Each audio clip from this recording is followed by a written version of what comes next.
بسم الله الرحمن الرحيم. عن أبي هريرة رضي الله تعالى عنه قال قال رسول الله صلى الله تعالى عليه وسلم في الحديث: أفلا جعلته فوق الطعام كي يراه الناس من غش فليس مني. رواہ مسلم۔ سیدنا ابو ہریرہ رضی اللہ تعالیٰ عنہ بیان فرماتے ہیں ان رسول اللہ صلی اللہ علیہ وسلم مر على صبرة طعام فأدخل يده فيها۔ نبی کریم صلی اللہ علیہ وسلم غلے کی ایک ڈھیری کے پاس سے گزرے تو آپ نے اپنا ہاتھ اس میں داخل کیا، فنالت اصابعہ بللا، حضور کی انگلیوں کو نمی محسوس ہوئی تو آپ نے فرمایا: ما هذا یا صاحب الطعام، یہ نمی کیسی ہے؟ انہوں نے عرض کی: اصابت السماء یا رسول اللہ، یا رسول اللہ بارش ہو گئی تھی جس کی وجہ سے نمی آ گئی۔ تو اس وقت نبی کریم صلی اللہ علیہ وسلم نے یہ جملہ ارشاد فرمایا جو آج ہم نے پڑھا: افلا جعلتہ فوق الطعام کی یراہ الناس، اگر بارش ہو گئی تھی تو بھیگے ہوئے غلے کو اوپر کیوں نہ رکھا تاکہ لوگ اسے دیکھ لیں؟ یعنی تم نے اوپر خشک خشک غلہ رکھ دیا، نیچے بھیگا ہوا غلہ رکھا تاکہ لوگوں کو دھوکہ دے سکو۔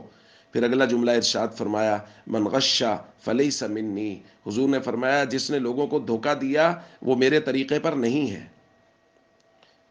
دوستو، نبی کریم صلی اللہ علیہ وسلم نے امت کو ہر چیز سکھائی ہے، اور ان میں سے تجارت بھی ایک اہم کام ہے جو نبی کریم صلی اللہ علیہ وسلم نے اس کے آداب اور اس کے تمام احکام امت کو سکھائے ہیں، اور اس میں دھوکہ دینے سے شدت کے ساتھ منع فرمایا۔ حضور نے فرمایا: من غش فلیس منی، وہ مجھ سے نہیں ہے جو کسی کو دھوکہ دیتا ہے۔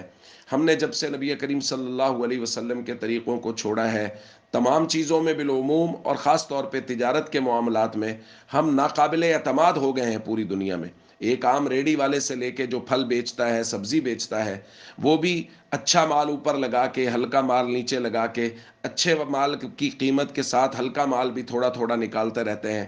اور یہ ایک عام ریڑی والے سے لے کے یہ بڑی کمپنیز تک یہ بات چل رہی ہے۔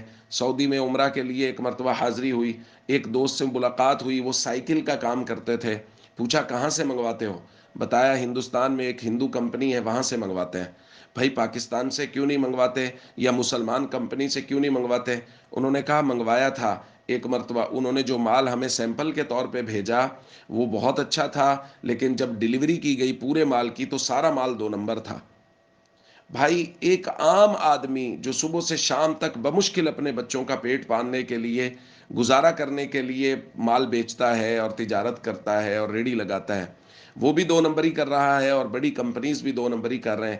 اسی وجہ سے تو ہم ناقابل اعتماد ہو گئے۔ اس لیے ہم سب کو چاہیے تجارتی معاملات میں نبی کریم صلی اللہ علیہ وسلم کے بتائے ہوئے طریقوں پر عمل کریں اور دھوکہ دہی سے ہمیشہ بچتے رہیں۔ السلام علیکم ورحمۃ اللہ وبرکاتہ۔